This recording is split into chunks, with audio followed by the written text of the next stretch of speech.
Welcome to this episode of Your Property Business, the video podcasts that helps you get the most out of your own property business. And today I'm delighted to be speaking with Guillaume Black from Property Filter. Guillaume's got an impressive resume, an engineer and project director, building bridges all over the world in a corporate career.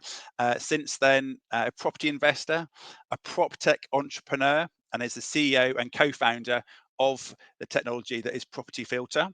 And he won several awards, the Property Entrepreneur of the Year in 2021 and the Property Entrepreneur Deal of the Year in 2022.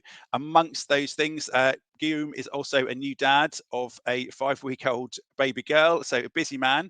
And let's just bring Guillaume to the screen and let him introduce himself in his own words. Oh, thank you. Thanks so much. Hi, Chris. how are Thank you? for having me. Very, very good. Thank you for having me. You thank are you for the welcome. great introduction. You're welcome. Thank you very much for coming. So, if you can spend a few moments, Guillaume, in your own words, just explain a little bit about your history, what you've done before property, and then we'll just explore a bit about you and where you come from, all that good stuff. So people will have to get used to it in the coming minutes. But I'm originally from France, and I used to be an engineer. So I graduated in 12 years ago, 2011, and I started, realize my childhood dream, gone around the world and build superstructure bridges. I wanted to do like those discovery grade kind of stuff. Yeah. And it's very a case of you get what you focus on. Choose wisely, and then there's always. There's always two sides of the same coin. So it was great, at the beginning. So I love what I did, build some world record bridges, traveling a lot. But the thing is, the novelty of moving around countries and traveling, working 15 hours a day, 15 days in a row as a, corporate culture, fades away after a few years. And so after, I think I've moved around 14 times in 10 years in 8 different countries. Wow. Came in UK in 2016, so I wanted to move a bit less, basically.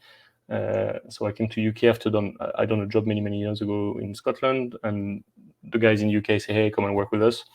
And so I continued to work for the same company, but the UK branch for a few years, and that posted me in East London, South London, South Wales, the Midlands, and Buckinghamshire as well. And but still moving around quite a bit.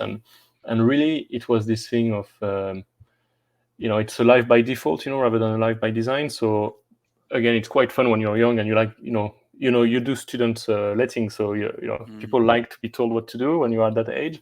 But then you get to a point where you want to be, you want to drive a bit more. And it's like, okay, so wherever I live and whatever environment I will have is totally dependent on the company getting a project or not. And this is where I started to get into property. So in the UK, so I started in France 2012, and in UK 2018. Started property in 2018, and the rest is kind of history, What was it about property that kind of made you do something in 2012? Why consider buying something? Yeah, so I'm a very practical person, so I'm a very concrete guy. So I studied mechanical engineering, M&E engineering, but I needed to see progress. I needed to see things through, and I guess I've always had the passion. So I grew up in a house that my parents were refurbishing around us. Okay. There's pictures of me with tools and stuff as a toddler. I don't know, they set me up. But I've always lived on a construction site basically all my life. And my dad was a teacher. I'm still a teacher, and in France how it is. So he would look at me at the dinner table and say, I think there are some teacher strike tomorrow, so maybe we can do 2 cubic meters of concrete and do this and that, and we need to dig this trench. And there was always some crazy project basically. So okay. I was always on the tools, and I'm really concrete, and I like to see progress. I like to see things being built. Yeah. And I struggle with abstract or repetitive things, So I studied mechanical engineering, but I went to work straight away. Like I had to be outdoors, So I spent most of my 10 years engineer careers with safety boots on inside cabins, basically. So and it's really, it's really what I've always breathed. So property was always natural. So when I started in France, it was just okay as an expat. You make a bit of money and you start to look around your hometown and say, I can do some stuff. And I did some barn conversions and a few projects, but all the was that around 2012? Yeah, 2012. And were you sort of buying and holding or buying and selling? Yeah, but it's very different in France. So okay. So you buy and hold, and there's no interest on your mortgages. You can't refinance. You can't add value and refinance. You can refinance in a way that you buy back your debt. So that's the cons, but the pros is that you get a lot better loan to value, and a lot lower interest as well, which are fixed for like 25 years. Okay. Crazy stuff. I don't know the interest right now, but I got some friends who bought some properties a couple of years ago, and it was like 1.5% interest for fixed for 25 years on a repayment. So there's pros and cons, but the culture is very different, where you can't make a profit right now. You are stuck in a job, and you need to have career evolution to subsidize your portfolio, basically, because for you need to top up every month, because everything is repayment. It doesn't stack up, So once you start to have 3, 4, 5, you need to have the job progression that justifies the 50 euros, 100 euros per property. That's a fundamental difference, isn't it? If you got to pay to keep your properties going, we went through Simon Zucci, rule number 1, cash positive cash flow. Buy for cash flow. Very different. Yeah. And then the culture is very, I'd say debt adverse.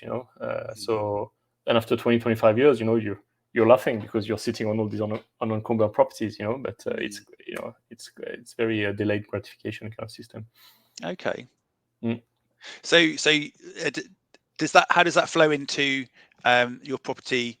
In UK. So in the UK. Yeah. So I mean, I had the big haha moment, So I think 2018. So I started to say, okay, now that I'm in UK, the pound was worth nothing, at the time. I was like, I can't be shipping this back into France. And I also, for the first time, thought, okay, maybe this is it. I can stay here. And my wife doesn't speak French, so this is it. This is going to be our home. So I started to slowly, come home with the idea that this is home. And I'm very happy about that. And so I've got this pound. I'm just saving from working. So what do we do? How does it work here? And then I think I started to binge watch Tony Low's YouTube channel, Your First 4 Houses, when he was quite quite active also at the time. Okay. And it was like this buy, refurb, refinance model was like, this is incredible. So I've got this same amount of capital. I can put down. I can add value, and I've got and the reason I got into property also is I used to be very well received by my financial advisor, if you like. When I was back from traveling in France, I would go and visit my bank branch once a year, and they would it was red carpet, Mr. Black, and you want a coffee and this and that, and then there's this sales guy basically advising me, as it were, on what stocks and stuff I should buy. And underlying to me like, oh, you should buy this and you should buy that, and basically just whatever make commission for them. So I didn't lose money, but I didn't make money with these things. But I really value like the control and the outcome I get on my money, and then I think you can only get this in property, where you decide what you buy, when you buy, how much you buy, and then you find an edge and an angle to add value. And I think there's no asset class where you can, buy, refurb your way, buy, refurb, refinance your way, up and up, again and again. So the penny really dropped for me when I understood that, with interest-only mortgages, I can get a monthly profit every year, every month. This is incredible. And then if I find a good angle to add value and buy at the right price, it means I can use the same pot of cash or a part of the pot of cash for one project and another one and another one, And for me, it was like, oh, this is incredible. This is magic. So I was talking to Richard Evans, who we both know, on Friday, and he was talking to me about, and he said he sort of said that his light bulb moment was almost similar. He said, momentum investing, that's what it is. It's make some money, take it out, put it back in, and go again. And so it sounds like quite a similar type of and I think we don't model. I mean, anybody in UK right now, like we are, it's a bit like the Parisians never go on the Eiffel Tower, we say in France. So, and it's a bit like you don't realize the luck you have, and it's like, and you've got all sorts of overseas investors plowing their money into the resi properties here, and it's because it's unique, it's incredible, like it's really healthy. The conveyancing system makes it very thorough, like my wife's from Turkey, and it's a bit like you wouldn't buy with the same confidence in some countries, because like what is your deed worth, and here it's super secure, and I think probably people get the best security for it, and then the market, is just because the lack of housing and all we know about the failings of the policymakers to build enough houses, and all the complexity of the planning system, and how we as a nation value our privacy. And every time I've got a few planning things going through, and it's like everybody's got an opinion about about every development, and I can't think I had no issues getting planning in France, like well, it's a bit of a mafia as well with the mayor office and stuff. It's a bit different, but it's not this value of privacy and private property, and this entitlement people have over, someone might overlooked my tree in my garden, and it's the end of the world, There's like we say first world problems, like there's it's for me, I'm quite amazed sometimes at the reaction of some neighbors and things. It's like of being overlooked and then objecting. Yeah, all the objections you get, when you go for planning, and they've all got to be addressed, haven't they? They've got to be listened to, taken into account, and addressed, and they might get which is fair, But I'm curious about, given your kind of upbringing around building sites and hands-on tools, how much of refurbishment work did you get involved in when you were doing it in the UK? First of all, did you get involved in the UK hands-on or not? Because I think because of my role, I was like managing contracts, suppliers, subcontractors. It set with me quite well in terms of the skill set to manage a program, manage a build, and understand supply chain, and understand the right builder for the right job.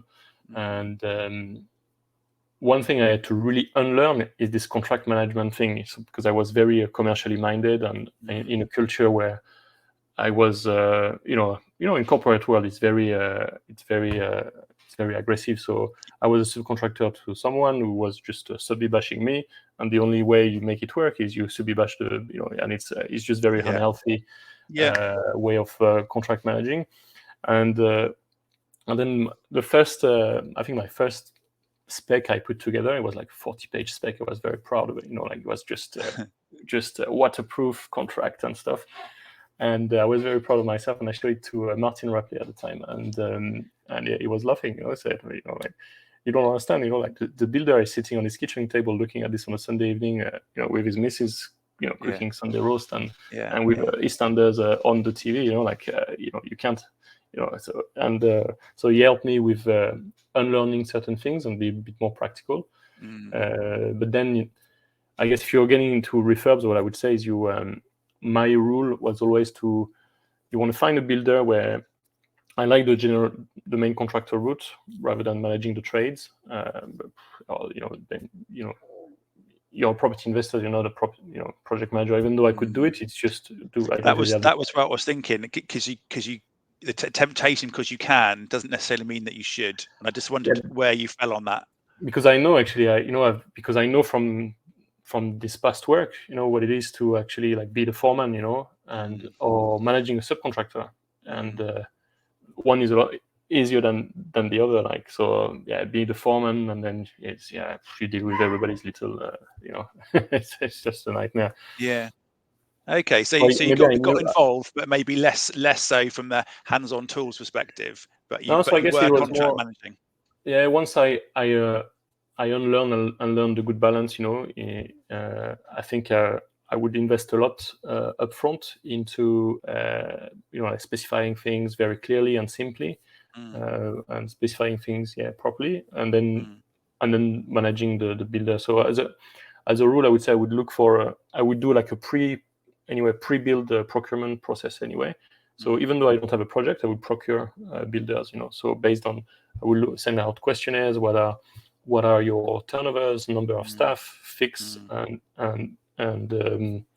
like fixed staff, permanent staff, and then trades you put in for other things, and understanding what's the biggest size of projects you did in the last 12, 18 months. And you want that your project be a slight stretch for them, and you kind of work with them, to help them grow in that way. And because it's a slight stretch, you'll have the best value for money, where you don't pay overheads for too big of a company, where there's going to be you're going to pay for the main office, you're going to pay for people at reception, you're going to pay for all these things, So so it was the good balance, and then by having someone where it's a bit of a stretch for them, that the owner is on site and it's his main focus, so you get the best value for money and commitment for money. So that's... Okay, so we've kind of explored your career background, and I think I got the sense there was some dissatisfaction there about choose a life by design, not by default, and then this maybe wasn't working in the way you wanted it to. Property was always something you've done. But taking it seriously, especially in the UK, because of the you can pay interest only mortgages, and that sounds great. And then you're starting to refurb properties. So tell me, what was your frustration? How did you get to where we are now? So that all sounds fine, but it's kind of, we kind of like fast forwarded a little bit to the refurb, because the reality is that when I had my aha moment, and it's like, momentum investing and all these things. Then I did what most people do, so you go on Rightmove, and then you randomly book viewings, based on the pictures, the layout, and then you start to go, and you start to waste your time at viewings. You come to places where the vendor is not motivated. You queue at viewings, or they're taking offers on the clipboard. I've seen viewings where they had clipboards of like 20 names, and I was like, I walk off the door, they strike my name, and then someone else come in, and it's like, okay, this is a waste of time. There's no way. Is this all while you're at work? So you've got a job, you're doing your job, and you are still, so your time constrained, right? Your time isn't something you have a lot of because you're doing a full-time job. Yeah, that was 2018. So typically, you do, once you start to look at YouTube videos, then your Facebook becomes really clever at sending you links to come to some seminars and stuff. So I got into some people's funnels, and I bought a couple of courses at the beginning, 2018, and I don't regret. They've been quite good. It was quite good, and for the networking, etc. And but then the problem is that I would wake up super early, like before work, to go through like the online education and things like that, and to to get up to speed with things. And then during work, I'll find some time, lunch or between meetings and things like that. I was quite flexible, I could do a bit what I wanted, but find some time to book the viewings, and then I would just stack them, on the weekends, stack them on the Saturdays, and then week after week, I would randomly book viewings based on the Rightmove feed, stack them on the weekend, only to show up at viewings where the vendors are not motivated. There's never going to be a deal to be done there. Property might look great, location is great, and then the price, nothing stacks. Anyway, people tell me, nothing stacks, but nothing ever stacks. When you've got a set of criteria that will, by the sound of things, that you've sort of set your limit, and what you'll buy and what you won't buy. Yeah. So it sounds like you're being fairly ruthless with that decision point. I will buy at this level, or I won't buy at this level. If it returns this, I'll do it. If it doesn't return this, I won't do it. Yeah. I mean, that's at the end, it's what people should do. You wouldn't buy because you like it, or that's a nice property. I'll add it to my portfolio. Does it make money? I don't know. I like it. So you probably want to buy it. And again, it's going back to this thing we talked about, where you want to have control about the return you get. And you do this, you make money when you buy, and when you add value, because you've got an angle where you can make, change this in the layout or change the use or something like that. Okay. So yeah, I actually spent the first sort of 18 months on me being interested in the UK property, achieving nothing. So every week I would be, every week I would turn up at viewings, waste my time, and then delaying whatever progress I was trying to achieve by another week. And I had just the same thing, So, and then I realized, okay, because I could only do 5, 6 viewing a week, I was getting less lucky than others who could do maybe 20. So it's like, what's the difference between my friend, my peers that are getting some traction, and me? And then I'm a bit geeky with numbers, so we looked at how many viewings, how many offers, and things like that at the time. It's like, okay, I'm doing all the right thing, but it's just not targeted enough. Targeted enough because you guys are actually creating more luck because you can do 3-4 times more viewings, and then therefore you are 3-4 times more lucky. So how could I go straight to those viewings where the vendor is going to be motivated? So, and this is where by my best man and best friend, we sort of got together because we were basically was working for Jaguar Land Rover in Slovakia at the time. Same thing, getting money in pound. I was like, oh, what are you doing with this pound? The pound to euro thing is quite low, so come and do some stuff with me. And then we asked his brother to do a bit of coding for us. So we qualified the viewings we were going to do. So we only go and look at viewings where the vendor is motivated, basically. And at the time, it was a very ugly, clunky software that only I could use or us could use. And then it was day and night. So after 18 months achieving very little in property, in the following 18 months, basically, I was full-time in property, replaced my income, etc., all these things. Okay. And people started to ask questions, and this internal tool that it was a little secret, we didn't tell anybody. It was called Le Software, it didn't, we were just talking about it within us, between us, and then people were asking about it, and then we started to give it out as beta testers and things like that. And you fast forward a couple of years, and there's now 800 of us using this every day to find deals. Quick question: was it deliberate to end up with a saleable software, or was it just for my own, to solve my own problem? That's all it was. Yeah. So we built it for ourselves, and I talked at the beginning about coming from France and my dad being a teacher and strikes and stuff. So we are probably the least entrepreneurial nation in the world. If you compare in UK, everybody's got a friend who's got a corner shop. Their parents have got a corner shop, or everybody's is in the trade, or has got some kind of I know nobody in France who is self-employed, like nobody. None of my alumni friends is a contractor. Everybody's working for a big company. A few have now started their company, but it's really really rare. So it was really, really far from my imagination that, first of all, that in property we would create a business, rather than just an investment. My mindset was, this is a place to put some cash in, and we just do a bit of work around it to make it work better. And then and then never mind having this prop tech, thing on the other side, or being called an entrepreneur, So I had to do a lot of learning, and it happened, a bit by accident. And then because we were seeing that, it was getting some traction, people liked it, and they were asking for more things, we knew we could build it. So then we started to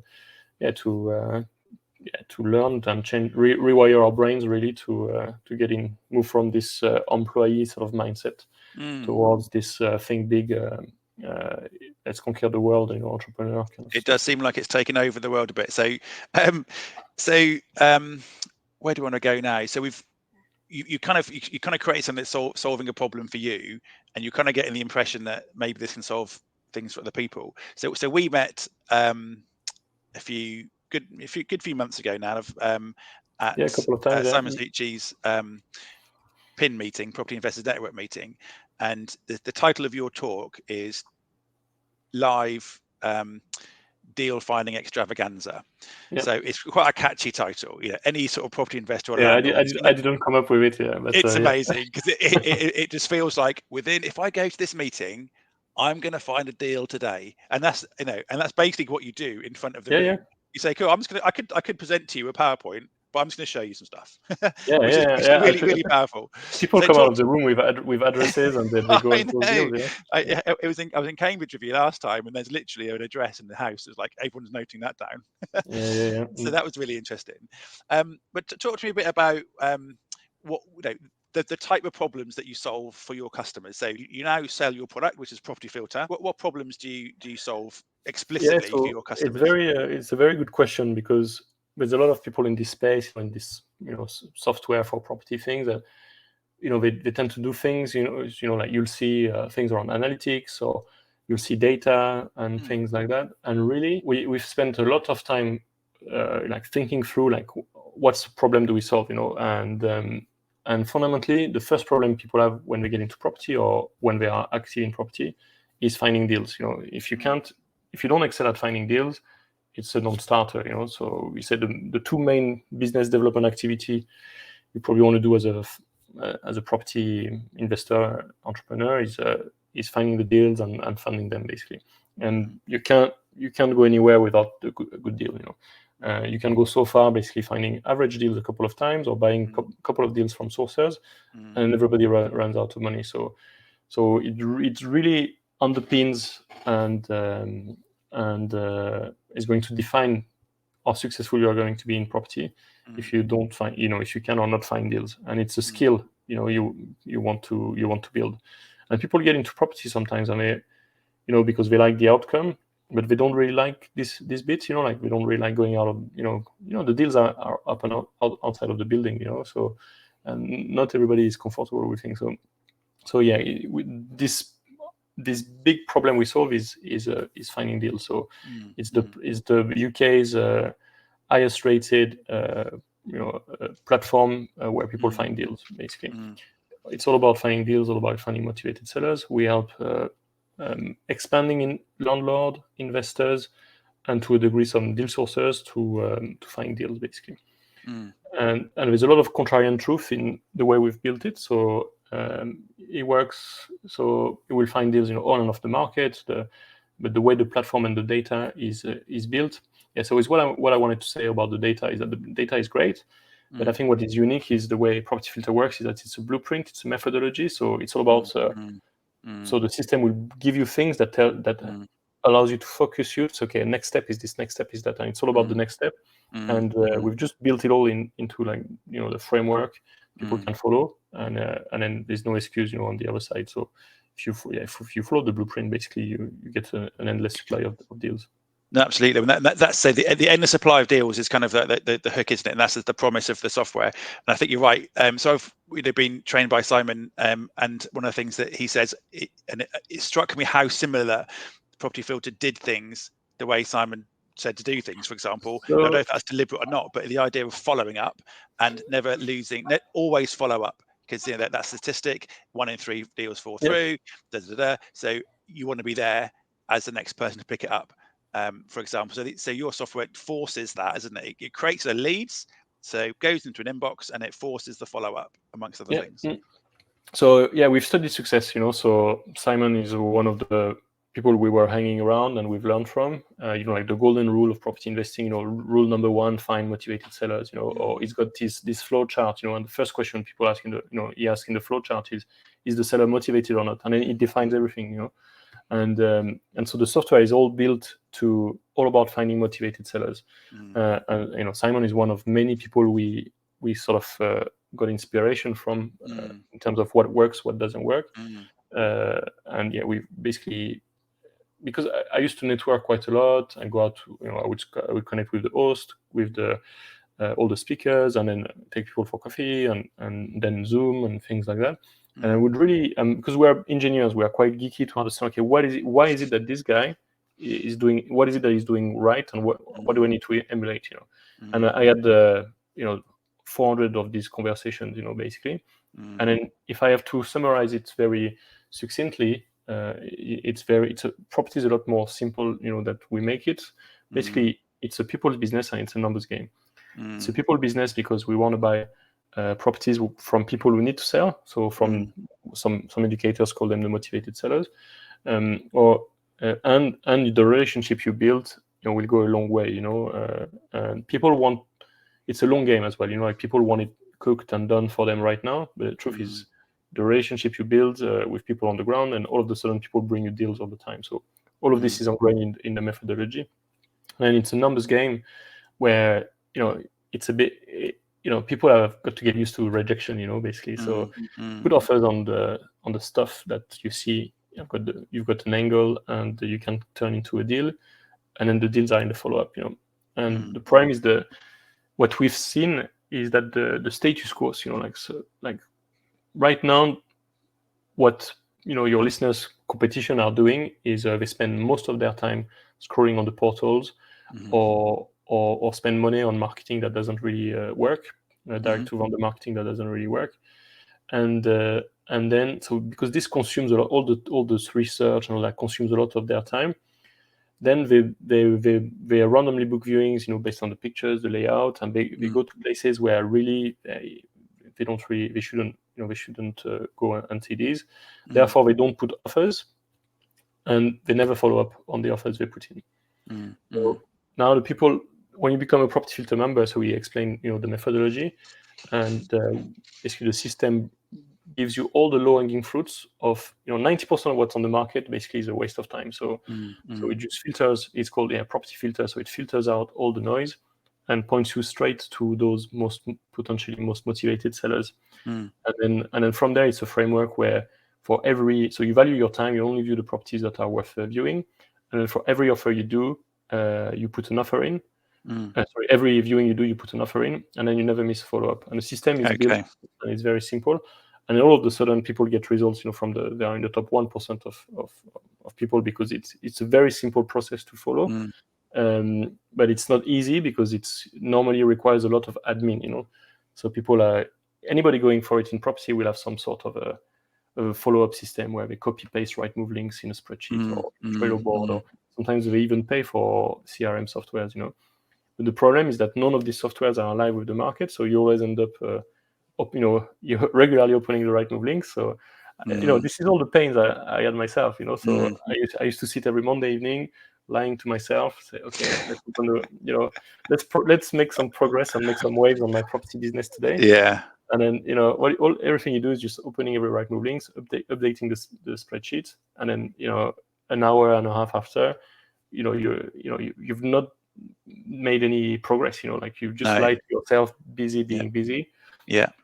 And then you think to yourself, oh, surely I can't be doing this, So I'm going to pay a VA, to do. We were talking about VAs. I'm going to pay a VA to do this for me, and the VA updates the spreadsheets twice a week, And then you pay £200 a month, £300 a month just for the spreadsheet to be updated. Okay. And it's like, okay, there's got to be a better way, And it ties in everything, from filtering going straight to the leads that works for us, and then all the end, converting these leads into good deals, basically. So it's a kind of a methodology as well as a system. And what impresses me so much about your company is you don't just leave it there saying, here, there's this wonderful thing I've built. Off you go. Have some success. Yeah, see you later. It's not about that. What I'm picking up from being a member is there is a community and there's so much support. So you almost like teaching you how to run that business. So here's some software, here's a methodology, and we'll support you to be successful. So it seems like you're not just buying software, you're buying. It's almost a success path to either one property or a sourcing business, or whatever you want to take it, I guess, however you want to scale. But if it's just one property, presumably, there's loads of value in just one property. But what I see from your business is a culture of deal sources, serious property investors who want to do things quicker and save time, and just have a better experience creating their business and growing their business. So I think the reason why people get into property is not to fill spreadsheets, it's not to it's not the admin and the overwhelm. We get in for the deals and to get progress. So basically the blueprint's got four steps. So first is all about like gold mine area. So finding the where you want to invest, where statistically the data tells us that you're going to have more chance, the yields are going to be better, the demand's going to be higher. But this is just one part, the data will only give you average performance of an area, but nobody builds an empire on buying average assets, basically. And then the way you buy above performing assets and find above performing assets is by buying from motivated sellers. So the second step is this, we've got these lead generators where you engage with the motivated sellers, very, very, it's all automated. And then the third step is you take a decision very quickly. So you got all strategies, deal calculators, comparables which calculate the average and price per square foot, all these things, which gives you like, what is a deal, and then we decide very quickly and we move on. And then finally, the fourth step is the property pipeline, where you convert all these good leads into great deals. So end to end, from figuring out where we want to invest all the way to getting the offer accepted, and it built as this methodology. And what this allows is moving people from a place where they spend most of their time. So today, someone might call themselves a property investors because, I spend 3 hours a day on Rightmove on average, 20 hours a week on Rightmove. Therefore, I am a property investor, And the thing is that the deals happen outside the building, so it's a people business. So, but the problem is that because we spend so much time doing the research and so on, it's almost like we fall into this trap where, it's like, despite us, we are procrastinating, despite us, we fall into these things where we miss out on deals all the time because we spend so much time on the research, and then it's a bit too late. So yeah, a lot of time on the research in the spreadsheet, and then we are running around with the time we've got left trying to make deals, And because of all the automation on the blueprint, so all of this is front-loaded. It's front-loaded right at the beginning, so free up your time so you can actually do the stuff that make money in property, which is going out, speaking with vendors, building rapport, doing deals, and we find with some people it's really uncomfortable because it puts them on the spot right away. So it's like within 5-10 minutes of being on Property Filter, it's like, okay, do you want that one? You can make phone calls, it's time to book some viewings. And it's like, oh, well, but, I really like to do my thing where I don't really do anything, So it's like, okay, well, what are you trying to do, So, so it's a bit funny because we have to help people because they say, oh, can I give this to my VA to scrape and this, and say, well, it does it all for you. So you're ready to make some phone calls, within 5 minutes. So it's a bit misleading, a bit weird for people at the beginning. It puts them on the spot, and it's like, oh wow, okay, time to go out of the building now. It is what it is, No more excuses. No, fantastic. So for the people listening who are interested, about finding deals more quickly, taking some action about, maybe put some offers in, etc. What do people need to do next? What's the next step that you would suggest? So there's nothing, it, as a software, so we offer like a free trial, so there's nothing to sell. So I say you can come, if you see on the banner here, you can visit the website, property-filter.co.uk. And in there, you can book a demo, like book an investor demo. There's a 20-minute video on the other side, which walks you through kind of how things are laid out and how it works. And then you're invited to start a free trial, for a couple of weeks. And then it's exactly as you said about the support. As soon as you start and you are in the trial environment, you get prompted, to book some calls with our customer success team. And they will walk you through, answer any question and things like that. And then we speak. So I jump on a call once a week as well. And there's lots and lots of other things we have in the support and the community. But yeah, once you're on the other side, we take you by the hand and we show you how to set it up. Fantastic. So that's pretty clear. Just get on the website, book a demo, and have a watch a demo. No questions asked. 2 weeks of that's right. free trial. Fantastic. Thanks very much, Guillaume. We really appreciate you spending time here. So just to sort of think about wrapping up, etc.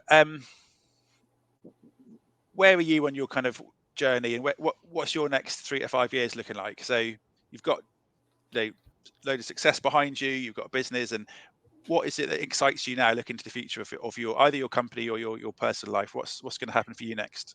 Yeah, so it's going to be a nice share of the two, as you said. I'm a new dad now, so I can't be doing the shifts I used to do. Before.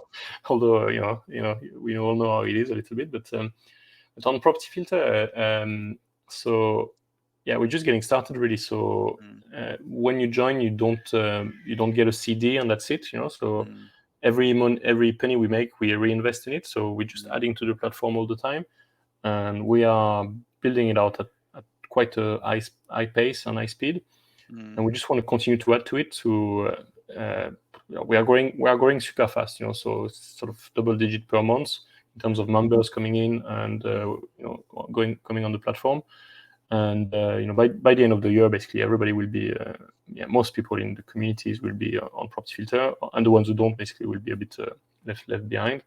But the idea is to always add to this experience, and we want to be the ClickFunnels of finding properties, so on or off market. And there's a lot more things I'd like to do. There's a million things I'd like to do, and we're just adding to it all the time. So that's going to be my really big focus for the next couple of years. Like really make it world. It's already better than anything else, but I just want it to go to the moon. It sounds like you've got loads of other layers to that where you want to take it. Yeah. I think you explored some of it on the meetings that we've been to together. Well, smashing. Well, I wish you the very best of luck with it. We will definitely come across each other in the future. Not least as a student of yours. So thank you for your time and effort so far. I'm looking forward to sharing some successes with you. I'm just going to wrap up now, if that's okay. So, if you have any parting comments to the viewers or listeners? That's a good question. You caught me off guard here. Yeah, sorry about that. I would say it's understanding like what's the most important to you. Right now, where you are, where you want to be, and then what is your priority, and then just commit to this one thing. So find there's someone who's done it before, or there's somewhere where there's something that exists that can help you. Find the blueprint, and then you can just execute. And it's finding this focus thing where, okay, let's for the next few months, let's get some big traction and so on. So I tend to work I'm a bit obsessive, so I'm an all or nothing kind of guy, and I struggle to focus on one thing, but then when I do, then things progress quite fast. So I would say if you have to think about what's the most important thing to you right now, and see what you could do, like the one thing you can do, in the next few months to just propel yourself in the direction. Good advice. Thanks, Guillaume. That's brilliant. So to wrap up, thank you for watching this episode of Your Property Business. And if you're getting value from this interview or the other interviews that we've done on this channel, please show your appreciation, hit the subscribe button or follow the podcast. My name is Chris Jones, and this has been Your Property Business. Look forward to seeing you all next time.